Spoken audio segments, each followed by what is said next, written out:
रक्त प्लाज्मा रक्त का पीले रंग का तरल घटक होता है जिसमें पूर्ण रक्त की रक्त कोशिकाएं सामान्य रूप से शामिल रहती हैं। ये कुल रक्त की मात्रा का लगभग 55% तक होता है। इसका अधिकतर अंश जल रूप में होता है और इसमें प्रोटीन 6 से 8% तक होता है। प्लाज्मा फेरेसिस रक्त प्लाज्मा या खून के तरल पदार्थ का निष्कासन उपचार और रक्त की शरीर में वापसी की प्रक्रिया है।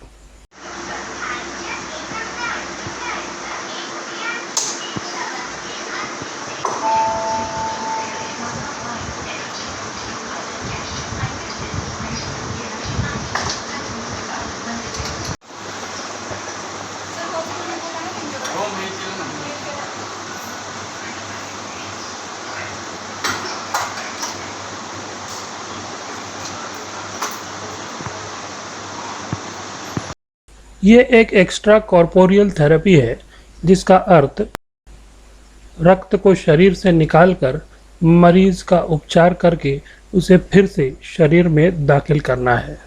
प्लाज्मा फेरेसिस के दौरान रक्त को शुरू में सुई या पहले प्रत्यारोपित कैथेटर के माध्यम से शरीर से बाहर निकाला जाता है। प्लाज्मा को रक्त से एक कोशिका विभाजक द्वारा हटा दिया जाता है। 3 प्रक्रियाओं का उपयोग आमतौर पर रक्त कोशिकाओं से प्लाज्मा को अलग करने के लिए किया जाता है। प्रत्येक विधि के अपने फायदे और नुकसान होते हैं।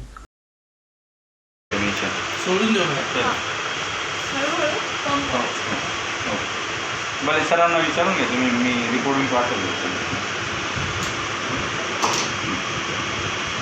हॅलो हॅलो, ठीक आहे, होईल पण बोलून घे। नाश्ता केला ना तुम्ही? हो.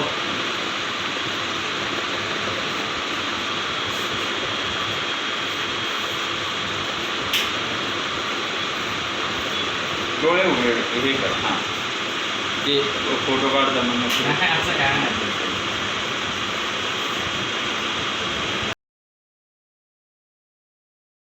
इस काम के लिए केवल 1 घंटे का समय दरकार है। जिस प्रकार हम रक्तदान करते हैं बिल्कुल उसी प्रकार प्लाज्मा भी दिया जाता है।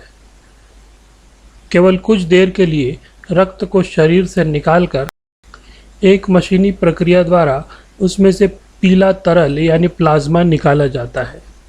एक मशीन द्वारा रक्त से प्लाज्मा इकट्ठा किया जाता है और ऐसा करने से व्यक्ति को किसी प्रकार की हानि भी नहीं होती। के बाद रक्त कोशिकाओं को दाता व्यक्ति को लौटा दिया जाता है। रक्त के शरीर में वापस जाने के बाद कुछ ही घंटों में फिर से उतना ही प्लाज्मा पैदा करता है जितना निकाला गया था। सांगा नगरकर सरांशी बोला म्हणा। कोण आहे तिथं? रोज सरांना द्या ना।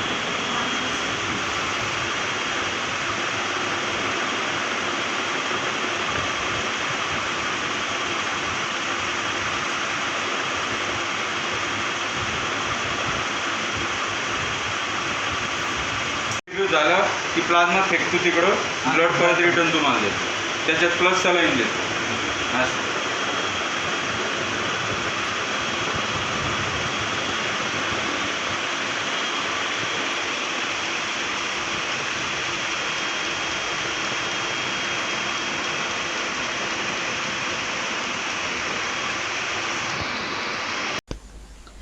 इससे प्लाज्मा दाता के शरीर और स्वास्थ्य पर कोई नुकसान नहीं होता। जिस प्रकार रक्तदान किया जाता है और कुछ देर में रक्त शरीर में फिर तैयार हो जाता है, उसी प्रकार प्लाज्मा भी स्वास्थ्य को कोई नुकसान नहीं पहुंचाता। कोरोना काल में प्लाज्मा की भूमिका बहुत महत्वपूर्ण है। कोरोना से मुक्त हुआ ऐसा मरीज जिसे ठीक हुए 3 सप्ताह या 1 माह का समय बीता है, ऐसा व्यक्ति कोरोना के मरीज को अपना प्लाज्मा दान करके उसका जीवन बचा सकता है। दाता के शरीर से 400 मिलीलीटर प्लाज्मा निकाला जाता है, जो अगले 4 से 5 घंटों में शरीर में फिर से तैयार हो जाता है।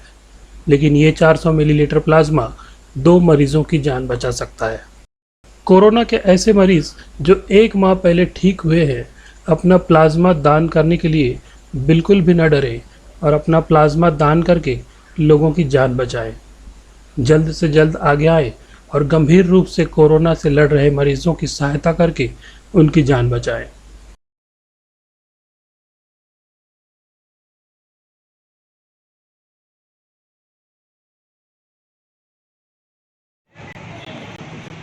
लेने वाले लोग 28 एप्रिल 2021 आजच्या दिवशी आमचे संस्थापक श्री रवीजी राणा यांच्या वाढदिवसानिमित्त आम्ही नाशिक शहर आणि जिल्हा येथे प्लाझ्मा डोनेशन कॅम्प आयोजित केलेले आहे आणि नाशिकच्या जनतेला आमचं आग्रहाचं निमंत्रण आहे की ज्यांना कोणालाही कोविड होऊन 28 दिवस झाल्याचे कोविडच्या आजारातून बरे झाले आहेत त्या जनतेने पुढे यावे.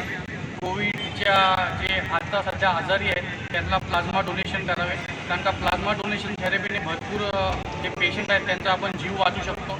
तर युवा स्वाभिमान पार्टी आमचे अध्यक्ष श्री संतोषजी राणा, आमचे संतोष भाऊ शर्मा, जावेद पंजाबी सर, विशाल साळवे, आम्ही सगळे या जनतेला आग्रह करतो की तुम्ही प्लीज पुढे यावे आणि प्लाझ्मा डोनेट करावा, ज्याने आपण भरपूर नाशिकचे पेशंट आहेत त्यांचा जीव वाचू शकतो. हीच आमची समाजाला आग्रहाची विनंती. जय हिंद, जय स्वाभिमान.